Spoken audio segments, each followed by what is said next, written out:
ഓരോരുത്തരും അതിലേക്ക് നിയോഗിക്കപ്പെടുകയാണ്. ആ നിയോഗിക്കപ്പെട്ട വഴിയിലൂടെ അവൻ സഞ്ചരിച്ച്, ഇപ്പൊ ഞാൻ ചോദിക്കുന്നത്, ഈ ലോകത്ത് ഒരുപാട് കള്ളന്മാരുണ്ട്. ഇവരെയും ഒരു കാലത്ത് ഒരു തൊട്ടിലിൽ കിടത്തി താരാട്ടുപാടി വളർത്തിയ ഒരു അമ്മയുണ്ടാകില്ല, അച്ഛനുണ്ടാകില്ല. ആ കുട്ടി വളർന്നു വന്നപ്പോൾ നാട്ടിലെ അറിയപ്പെടുന്ന ഒരു ഗുണ്ട, ചിലപ്പോൾ ആ വളർത്തി താരാട്ടുപാടി തോളത്തിട്ടിറക്കിയ അമ്മ പോലും ആ കുട്ടിയെ ഭയക്കുകയാണ്. അപ്പൊ ഇവൻ ഇത്രയും ഭീകരനായിട്ടാണോ ജനിക്കുന്നത്? പക്ഷെ അവനെങ്ങനെ അവനെങ്ങനെ ആ സാഹചര്യത്തിലേക്ക് എത്തി എന്ന് അന്വേഷിക്കാൻ പോകുന്ന ആരും ഇല്ല. വളരെ അപൂർവം ചിലരേ ഉള്ളൂ.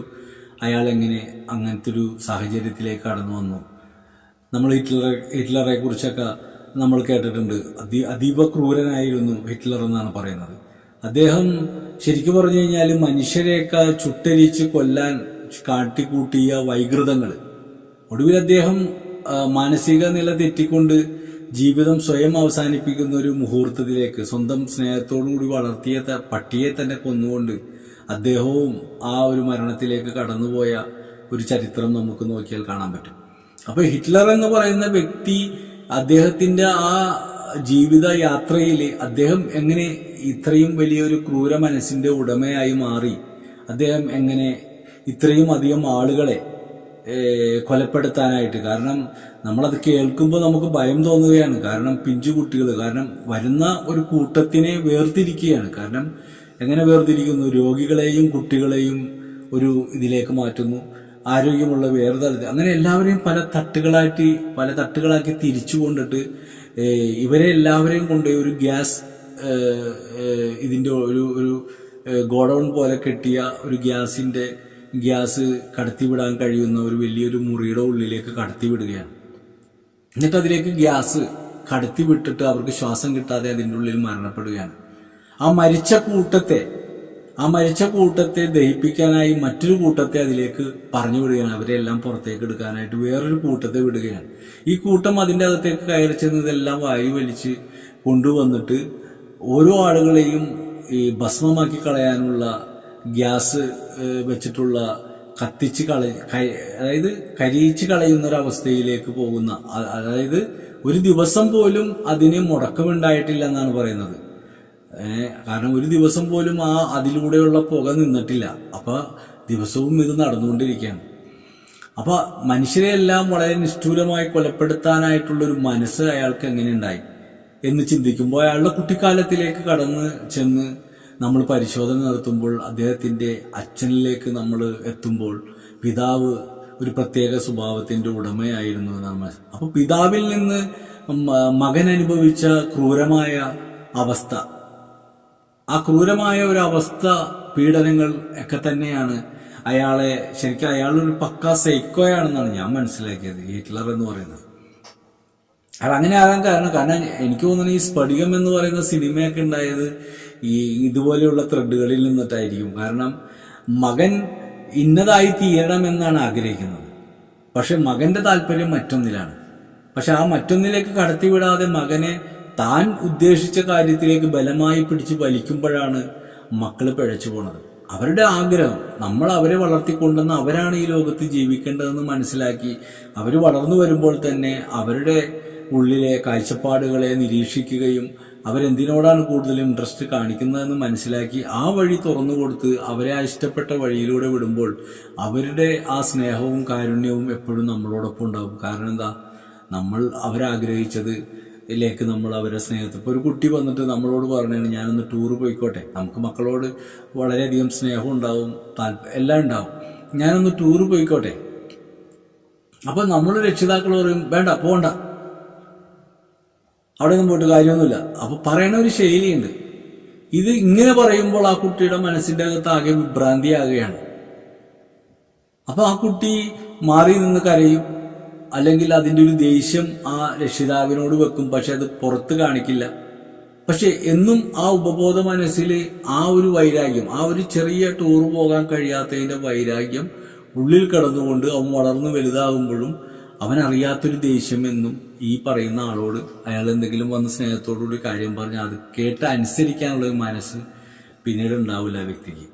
കാരണം അത് ആ ഉപബോധ മനസ്സിൽ തറഞ്ഞുപോയ ആ ഒരു നൊമ്പരമാണ്. മറിച്ച് ആ കുട്ടി വന്ന് ടൂറ് പോണ കാര്യം പറയുമ്പോൾ വളരെ മനസ്സിലാക്കുന്ന തരത്തിൽ അതിൻ്റെ തലങ്ങളെക്കുറിച്ച് പറയുകയും ബോധ്യപ്പെടുത്തുകയും അത് അവനിക്ക് ബോധ്യപ്പെടുന്ന തരത്തിൽ മോനെ പോകുന്നതിലൊന്നും എനിക്ക് കുഴപ്പമില്ല, വളരെ സന്തോഷമുള്ള ഒരു കാര്യമാണ് എന്നൊക്കെ സമാധാനപരമായിട്ട് നമുക്ക് വിടാൻ താല്പര്യമില്ലെങ്കിൽ അതിൻ്റെ വശങ്ങളെക്കുറിച്ച് എന്തുകൊണ്ട് നമ്മൾ വിടാൻ ഉദ്ദേശിക്കുന്നില്ല എന്ന സത്യസന്ധമായ ഒരു വീക്ഷണം നമ്മൾ ബോധ്യപ്പെടുത്തി അവരെ മനസ്സിലാക്കി കൊടുക്കുമ്പോൾ അവർ അത് ഉൾക്കൊള്ളുകയും നമ്മളെ അനുസരിക്കുകയും ചെയ്യും. മറിച്ച് അങ്ങനെയല്ല ചെയ്യുന്നത്. ചിലപ്പോൾ അച്ഛനും അമ്മയും പ്രണയിച്ച് കല്യാണം കഴിച്ചായിരിക്കും. മകൻ പ്രണയിക്കുമ്പോൾ അച്ഛൻ വന്നിട്ട് അങ്ങോട്ട് ദേഷ്യപ്പെടും. അപ്പം മകൻ കുറെ വളർന്നു കഴിയുമ്പോൾ മകൻ മനസ്സിലായി എൻ്റെ അച്ഛനും അമ്മയും പ്രണയിച്ചാണ് വിവാഹം കഴിച്ചാന്ന് മനസ്സിലായി. അവർ പ്രണയിക്കുന്ന സമയത്ത് പ്രശ്നങ്ങൾ ഉണ്ടായതൊക്കെ അറിയാം. പക്ഷെ അച്ഛൻ പറഞ്ഞില്ല അത് പറ്റില്ല, അത് നടക്കില്ല എന്നൊക്കെ ഈ അച്ഛൻ മക്കളോട് പറയുമ്പോൾ മക്കൾക്ക് ചിലപ്പോൾ അച്ഛനോട് തിരിച്ചു ചോദിക്കാൻ പറ്റില്ല. അപ്പനും ഇതൊക്കെ കഴിഞ്ഞിട്ടല്ലേ വന്നത്, ഇപ്പം ഞാൻ ചെയ്യുന്നതിന് എന്താ കുഴപ്പമൊന്നും ചോദിക്കാൻ പറ്റില്ല. അവരത് ഉള്ളിൽ വെച്ചൊന്നും നടക്കും.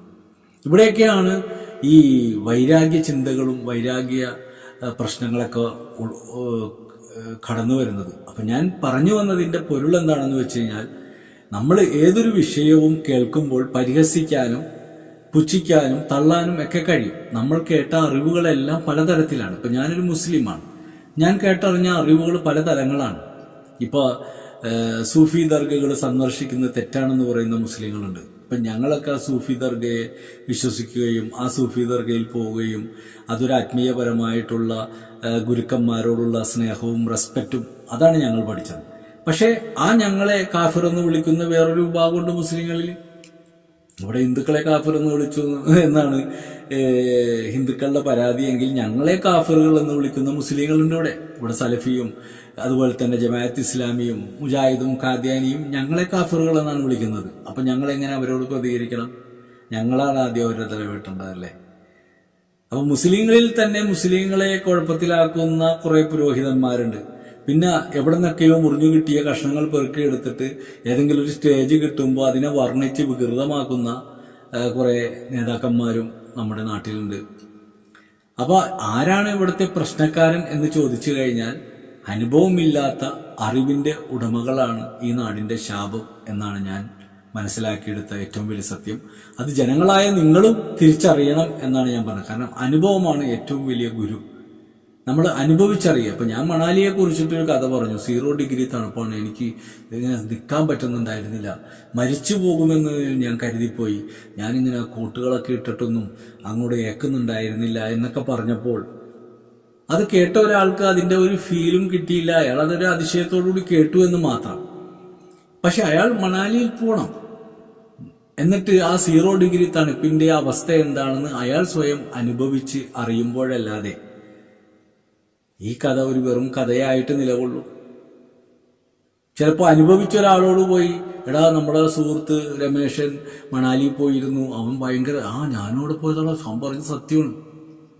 എന്നാൽ പോകാത്ത ഒരാളോട് പോയി കഴിഞ്ഞാൽ ആണോ അങ്ങനെയൊക്കെ ഉണ്ടാവും, അത്ര തണുപ്പൊന്നും കാണാൻ വഴിയൊന്നും ഉണ്ടാവില്ല എന്ന് പറഞ്ഞു കഴിഞ്ഞാൽ അതും വിശ്വസിക്കാം. അപ്പൊ ഞാൻ പറഞ്ഞത്, പല ആളുകൾ പറയുമ്പോൾ നമുക്ക് പലതും വിശ്വസിക്കാൻ പറ്റും. വിശ്വസിക്കുന്നതിനേക്കാളെല്ലാം അപ്പുറത്താണ് അന്വേഷണം എന്ന് പറയുന്നത്. ഇപ്പോൾ മഹാനായ സി മടവൂർ, ഞാൻ മഹാനായി എന്നുള്ള വാക്ക് ഉപയോഗിച്ചു. ഇപ്പൊ നമ്മളെല്ലാവരും മനുഷ്യർ തന്നെയാണ്.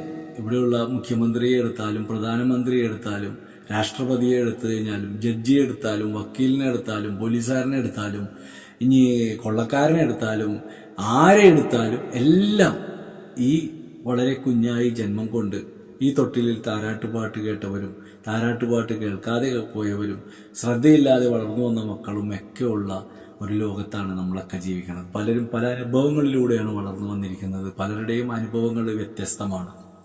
അതുകൊണ്ട് അവരുടെ ജീവിതത്തിലും ആ വ്യത്യാസങ്ങളുണ്ടാവും. അപ്പം ഞാൻ പറയുന്നത്, നമ്മുടെ ബോഡിയിൽ ഒരു ടൈം, ഒരു എന്താ പറയുക, ഒരു ക്ലോക്ക് ഉണ്ടെന്നാണ് ഞാൻ മനസ്സിലാക്കുന്നത്. ഒരു ക്ലോക്ക് നമ്മുടെ ബോഡിയിലുണ്ട് ഓൾറെഡി. അപ്പം നമ്മുടെ ഉറക്കം, നമ്മളുടെ ഭക്ഷണം, നമ്മളുടെ കാഴ്ചപ്പാടുകൾ, എല്ലാത്തിനും ഒരു ടൈം ടേബിൾ. നമ്മൾ സ്കൂളിലേക്ക് പോകുന്ന സമയത്ത് ടൈം ടേബിൾ നോക്കി പുസ്തകം എടുക്കണമെങ്കിൽ പ്രശ്നമില്ല. ഇന്നത്തെ പീരീഡ്സ് ഇന്ന കാര്യങ്ങളൊക്കെയാണ്, അപ്പം അതിനുള്ള ഇംഗ്ലീഷ് മലയാളം ഒക്കെ എടുത്ത് വെച്ചിട്ട് പോകും. അപ്പം നമുക്ക് കുറച്ച് പുസ്തകം ചുമന്നാൽ മതി. പക്ഷെ ആ ടൈം ടേബിൾ നോക്കാനുള്ള മടി ഉണ്ടെങ്കിൽ എല്ലാ പുസ്തകവും ചുമന്നുകൊണ്ട് പോകേണ്ടി വരും. അപ്പം എന്ന് പറഞ്ഞ പോലെ നമ്മൾ ഏതൊരു വിഷയത്തെയും നമ്മൾ ശരിയായ രൂപത്തിൽ മനസ്സിലാക്കി എടുത്തു കഴിഞ്ഞാൽ നമുക്ക് അധികം ചുമക്കേണ്ട കാര്യമില്ല. നമുക്ക് ആവശ്യമുള്ളത് എന്താണോ സാമൂഹ്യപരമായി ഇപ്പൊ രാഷ്ട്രീയപരമായിട്ട് നടക്കുന്ന ആൾക്കാർ ഈ എല്ലാ പുസ്തകങ്ങളും പോയിട്ട് ഇങ്ങനെ തുറന്നു വായിക്കുക. ഏതെങ്കിലും ഒരു സ്റ്റേജിൽ എന്നെ പ്രസംഗിക്കാൻ വിളിച്ചു കഴിഞ്ഞാൽ അവിടെ എന്തെങ്കിലും ഒന്ന് പറയണ്ടേ? ഇപ്പൊ ഒരു മുസ്ലിമിന്റെ സദസ്സിലേക്ക് ഒരു ക്രിസ്ത്യാനിയിലെ അച്ഛനെ ക്ഷണിച്ചു കഴിഞ്ഞാൽ അച്ഛനാകെ കൊടുക്കും. അച്ഛൻ പറയും അവിടെ ചെല്ലുമ്പോൾ എന്തെങ്കിലും ഒരു കാര്യം മുസ്ലിമിനെ കുറിച്ച് പോയി പറയും. അപ്പൊ അദ്ദേഹം ചിലപ്പോൾ ആ സമയത്തായിരിക്കും ഖുർആനിൽ അല്ലെങ്കിൽ ആ മുസ്ലിമിന്റെ ഏതെങ്കിലും ഗ്രന്ഥം എടുത്തിട്ട് അതൊന്നും തപ്പിയിട്ട് ഏതെങ്കിലും ഒരു വാക്ക് ഇങ്ങനെ പഠിച്ചെടുത്തിട്ട് വന്നങ്ങ് പറയും. അതിനെക്കുറിച്ച് വ്യക്തമായിട്ട് മനസ്സിലാക്കാതെയാണ് പറയണത്. അതേപോലെ മുസ്ലിങ്ങളാണെങ്കിലും ഒരു ക്ഷേത്രത്തിലേക്കോ മറ്റുള്ള സ്ഥലത്തേക്കോ വിളിച്ചു കഴിഞ്ഞാൽ ഏതെങ്കിലും ശ്ലോകമൊക്കെ പുള്ളി കാണാണ്ടൊക്കെ പഠിച്ച് അവിടെ വന്നിട്ട് അതൊക്കെ ചൊല്ലി ഞെട്ടിക്കും. ഇതൊക്കെ കഴിഞ്ഞിട്ട് ഞാൻ അവരോട് ചെന്നിട്ട് ആ ശ്ലോകത്തിന്റെ അതിന്റെ അപ്പുറത്തെ വരികൾ ചോദിച്ചു കഴിഞ്ഞാൽ അവർ വെള്ളം കുടിക്കുന്നേ കാണാൻ പറ്റും. അതാരും ചോദിക്കാൻ പോകില്ലെന്ന് അവർക്ക് ഉറപ്പുണ്ട്. അപ്പൊ ഈ രാജാവിന്റെ മകൻ എന്ന് പറയുന്ന സിനിമയിൽ കുഞ്ചൻ പറയണ പോലെ രതീഷ് പ്രസംഗ സമയത്ത് പറയുന്നത് മദ്യം വിഷമാണ് അത് കഴിക്കുന്നത് വലിയ തെറ്റാണ് എന്ന് പറഞ്ഞിട്ട് അവരാ ക്ഷീണം മാറ്റാൻ വേണ്ടി ഇപ്പുറത്ത് വന്നിരുന്ന ആ മദ്യം തന്നെയാണ് കഴിക്കുന്നത്. അപ്പൊ കുഞ്ചൻ പറയുന്നുണ്ട് മദ്യം വിഷമാണ്, ഇനി ഒരു ബഗ് കൂടി അടിക്കാൻ വളരെ വിഷമമാണ് എന്ന് പറഞ്ഞതുപോലെ ഈ ലോകത്തുള്ള മനുഷ്യരൊക്കെ ഓരോ വാക്കുകൾ കൊണ്ട് അമ്മാനമാടുമ്പോൾ അനുഭവങ്ങളില്ലാത്ത അമ്മാനാട്ടമാണ് നമുക്കെല്ലാം കാണാൻ കഴിയുന്നത്. ഈ അനിൽ മുഹമ്മദ് എന്ന് പറയുന്ന, അങ്ങനെയാണ് പേരെന്ന് തോന്നുന്നത്, അദ്ദേഹം നിഷ്പക്ഷ നിലപാട് എന്ന് പറയുന്ന പരിപാടിയിലൂടെയൊക്കെ പല പല വിഷയങ്ങളും, കാരണം ഇന്ന് എന്ത് പറയാൻ പറ്റും എന്നാണ് ചിന്തിക്കുന്നത്. ഇന്ന് എന്ത് വിഷയത്തെക്കുറിച്ച് എനിക്ക് പറയണം, പ്രോഗ്രാമുകൾ ആലോചിക്കുകയാണ് എല്ലാവരും. ഓരോ യൂട്യൂബർമാരും തൻ്റെ യൂട്യൂബിൽ വരുമാനം വരാൻ വേണ്ടി എന്ത് പറയണം, ആളുകൾക്ക് ഇഷ്ടപ്പെട്ട കാര്യം എന്താണ്. ഞാൻ പറയുന്ന കാര്യങ്ങൾ ഇഷ്ടപ്പെടുന്ന കാര്യങ്ങളല്ല. യൂട്യൂബിൽ ആൾക്കാരെ കൂട്ടാനും പറഞ്ഞില്ല. എൻ്റെ ഉള്ളിൽ ഇതെല്ലാം കാണുമ്പോൾ ഉണ്ടാകുന്ന ഒരു മാനസിക സമ്മർദ്ദം. അപ്പോൾ അതെങ്ങനെ ജനങ്ങളെ അറിയിപ്പിക്കും? ഓരോരുത്തരുടെ വീട്ടിൽ കയറി പറയാൻ പറ്റില്ലല്ലോ. അപ്പൊ ഞാനും ഇതിനെ ഉപയോഗിക്കുന്നത് ഇത് കേട്ട് ഒരാളെങ്കിലും ചിന്തിക്കാൻ തുടങ്ങിയാൽ ഒരാൾക്കെങ്കിലും നല്ലതുണ്ടാകുമല്ലോ, അല്ലെങ്കിൽ ഒരാളെങ്കിലും നേരായ വഴിയിലാകുമല്ലോ എന്ന കാഴ്ചപ്പാടിലൂടെ മാത്രമാണ് ഞാൻ സംസാരിക്കുന്നത്. അപ്പോൾ എല്ലാവരും പരസ്പരം അവരവരുടേതായ ചാനലുകൾ തുടങ്ങി പള്ളിയിലെ മൊല്ലാക്കയും മുസ്ലിയാരും ഖത്തീബും അതുപോലെ ആർക്കും പണിയില്ല, എല്ലാവരും കൊറോണയായിട്ട് പേരുടെ ഉള്ളിൽ കയറിയിരിക്കുകയാണ്. അപ്പോൾ ജീവിക്കാൻ പൈസ വേണം, പൈസ ഉണ്ടെങ്കിലേ ജീവിക്കാൻ പറ്റുള്ളൂ. അപ്പം ഞാൻ ഈ പറഞ്ഞ പോലെ നമ്മുടെ ഉള്ളിലൊരു ക്ലോക്ക് ഉണ്ട്. ആ ക്ലോക്ക് കറക്റ്റ് ആക്കാൻ നമ്മളാരും ഇതുവരെ ശ്രമിച്ചിട്ടില്ല, ഞാനടക്കം. കാരണം നമ്മൾ സമയത്തിലേക്ക് വാച്ചിലേക്ക് നോക്കുമ്പോൾ കൃത്യമായി സഞ്ചരിക്കുക. ബാറ്ററിയുടെ ചാർജിനനുസരിച്ച് ഇന്നലെ മകൻ എന്നോട് പറഞ്ഞു, ബാപ്പ 12:30 മണിയായിട്ടുള്ളൂ, ഭയങ്കര മഴക്കാറുണ്ട് എന്ന് പറഞ്ഞു. ഞാൻ പറഞ്ഞ 12:30 മണി 4:30 കഴിഞ്ഞ്. അപ്പൊ അവന്റെ വാച്ച് നിന്ന് പോയത് അവൻ അറിഞ്ഞിട്ടില്ല. അപ്പൊ അവനെ സംബന്ധിച്ചിടത്തോളം 12:30 മണിയായിട്ടുള്ളൂ, എന്നെ സംബന്ധിച്ചിടത്തോളം 4:30 മണിയായി. അപ്പൊ കയ്യിലെ വാച്ച് നിന്നിരിക്കുകയാണെന്ന് അപ്പോഴാണ് ചിന്തിക്കുന്നത്, അതുവരെ അതിലേക്ക് നോക്കിയിട്ടില്ല. അപ്പൊ എന്ന് പറഞ്ഞ പോലെ പലരും ഇങ്ങനെ തന്നെയാണ്. അപ്പൊ ആ ഒരു അറിവില് അങ്ങനെ നിൽക്കും. അപ്പൊ അവനെ സംബന്ധിച്ചിടത്തോളം അവിടെ ഒരു ചർച്ച നടന്നില്ലെങ്കിൽ അവനെ സംബന്ധിച്ച് 12:30, എനിക്ക് 4:30. അത് ചർച്ചയായിട്ട് വന്നപ്പോഴാണ്, അത് ബോധ്യപ്പെട്ട് കഴിഞ്ഞപ്പോഴാണ് അവന്റെ ക്ലോക്ക് ആ കയ്യിൽ കെട്ടിയിരിക്കുന്ന വാച്ച് നിന്നിരിക്കുകയാണെന്ന് അവൻ മനസ്സിലാക്കുന്നത്. അപ്പൊ പലരും ശ്രദ്ധിക്കുന്നില്ല ഒരു കാര്യവും. അങ്ങോട്ട് കാണുന്നതിൽ വിശ്വസിച്ചുകൊണ്ട് അതിൽ തർക്കം നടത്തിക്കൊണ്ട് അതിൽ ഞാൻ ജയിക്കണം എന്ന വാശിയും മത്സരവുമായിട്ട് നടക്കുന്നവരാണ് ഭൂരിഭാഗം ആളുകളും. അത്തരം കാഴ്ചപ്പാടിൽ നിന്ന് എല്ലാവരും മാറണം. ഇപ്പോൾ മടവൂര്, അതുപോലെ തന്നെ അജ്മീർ ഹാജ, അതുപോലെ തന്നെ ശ്രീനാരായണ ഗുരു, അതുപോലെ തന്നെ സത്യസായി ബാബ, ഇങ്ങനെ പല ആളുകളും ഇവിടെ ഉണ്ടായിട്ടുണ്ട്. ഇപ്പൊ അമൃതാനന്ദമായി, ഇങ്ങനെ പലരെയും, അവരൊക്കെ നമുക്ക് നെഗറ്റീവായിട്ടും പോസിറ്റീവായിട്ടും പറയുന്ന ആളുകളുണ്ട്. നമ്മൾ നെഗറ്റീവായിട്ട് പറയുന്നതിന് മുമ്പ് നമ്മൾ കേൾക്കുന്ന കാര്യവും ടി വിയിലൂടെ കാണുന്ന കാര്യവും വെച്ചുകൊണ്ട് ഒരാളെയും അളക്കരുത്. നമ്മൾ അവരിലേക്ക് ഇറങ്ങിച്ചെല്ലണം, എന്നിട്ട് നമ്മൾ വീക്ഷിക്കണം, എന്നിട്ട് നമ്മളുടെ കാഴ്ചപ്പാടിലൂടെ അത് ശരിയാണോ തെറ്റാണോ എന്ന് അന്വേഷിച്ചറിയാൻ. അത് നമ്മൾ ഒരു തർക്കത്തിന് തയ്യാറാകുന്നവനാണെങ്കിൽ അന്വേഷിച്ചറിഞ്ഞതിന് ശേഷം മാത്രമേ തർക്കത്തിന് ഇറങ്ങാൻ പാടുള്ളൂ. അല്ലാത്തവർ അത്തരം വിഷയങ്ങളിൽ ഇറങ്ങി പുറപ്പെടരുത് എന്നാണ് എൻ്റെ അഭിപ്രായം. അതുകൊണ്ട് എല്ലാ മാന്യ സഹോദരങ്ങളും, നമ്മൾ സ്കൂളിൽ പോയി ഹിന്ദുവും ക്രിസ്ത്യനും മുസ്ലിമും ഒന്നുമില്ലാതെ വിദ്യാർത്ഥികളായി നിന്നൊരു കാലം ഉണ്ടായിരുന്നു സ്കൂളിൽ. അന്ന് നമ്മളെല്ലാവരും ഒരു അസംബ്ലിയിൽ നിരന്ന് ഇങ്ങനെ നിൽക്കുമ്പോൾ ആ നിരന്ന് നിൽക്കുന്ന നമ്മളെ നോക്കി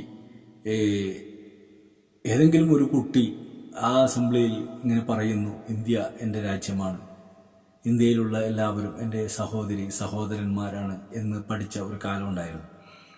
പക്ഷെ ആ പഠനത്തിൽ പോലും മിസ്റ്റേക്ക് ഉണ്ടെന്ന് മനസ്സിലായത് കുറേ ഇങ്ങോട്ട് കഴിഞ്ഞ് കഴിഞ്ഞപ്പോഴാണ്. കാരണം ഇന്ത്യയിലുള്ളവരൊക്കെ ഇന്ത്യയിൽ നിന്ന് തന്നെ വിവാഹം കഴിച്ചു കഴിഞ്ഞാൽ എല്ലാവരും സഹോദരിമാരെ തന്നെയാണ് വിവാഹം കഴിക്കുന്നത് എന്ന ഒരു വലിയ തെറ്റ് അതിൻ്റെ അകത്ത് കിടപ്പുണ്ട്.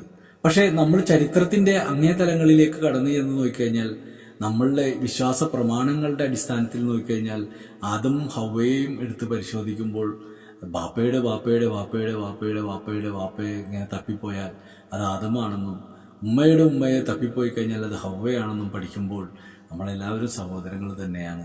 ആ സഹോദരന്മാരായിട്ട് തന്നെയാണ് ഇവിടെ കല്യാണങ്ങൾ നടന്നുകൊണ്ടിരിക്കുന്നത്. പിന്നെ ബ്ലഡ് ഗ്രൂപ്പ്, മറ്റേ ഗ്രൂപ്പ് എന്ന് പറഞ്ഞ പോലെ ഗ്രൂപ്പ് വ്യത്യാസങ്ങളൊക്കെ ഉണ്ട്. അപ്പോൾ എല്ലാത്തിൻ്റെ അകത്തും ഓരോ ന്യൂനതകളും, ഒരു നെഗറ്റീവും പോസിറ്റീവും ഇല്ലാത്ത ഒന്നുമില്ല. ഒരു ബാറ്ററി എടുത്തു പോയി കഴിഞ്ഞാൽ ഒരു ഭാഗം പോസിറ്റീവും ഒരു ഭാഗം നെഗറ്റീവാണ്. എന്ന് വെച്ചിട്ട് ബാറ്ററി വലിച്ചെറിഞ്ഞ് കളയാൻ പറ്റുമോ? നെഗറ്റീവ് മാത്രം കട്ട് ചെയ്തിട്ട് പോസിറ്റീവ് മാത്രം യൂസ് ചെയ്യാൻ പറ്റുമോ? ഇല്ല. രണ്ടും കൂടി അതിൻ്റെ ശരിയായ രൂപത്തിൽ ചേരുമ്പോഴാണ് ഒരു നല്ല പ്രകാശം ഉണ്ടാകുന്നതെന്ന് മനസ്സിലാക്കണം. അപ്പോൾ ഒരു മനുഷ്യ ശരീരത്തിൽ നല്ല നെഗറ്റീവും നല്ല പോസിറ്റീവും ഉണ്ടാകട്ടെ എന്ന് പ്രത്യാശിച്ചുകൊണ്ട് ഇന്നത്തെ വിഷയം നിർത്തുന്നു. ചിന്തിക്കുക, ചിന്തയോടുകൂടി ജീവിക്കുക, അനുഭവിക്കാൻ ഇറങ്ങി പുറപ്പെടുക. അനുഭവങ്ങളാണ് യഥാർത്ഥ ഗുരു, അതിൻ്റെ അപ്പുറത്തൊരു ഗുരുവുമില്ല എന്ന് സ്നേഹപൂർവ്വം പറഞ്ഞുകൊണ്ട് ഷാജി യൂസഫ്.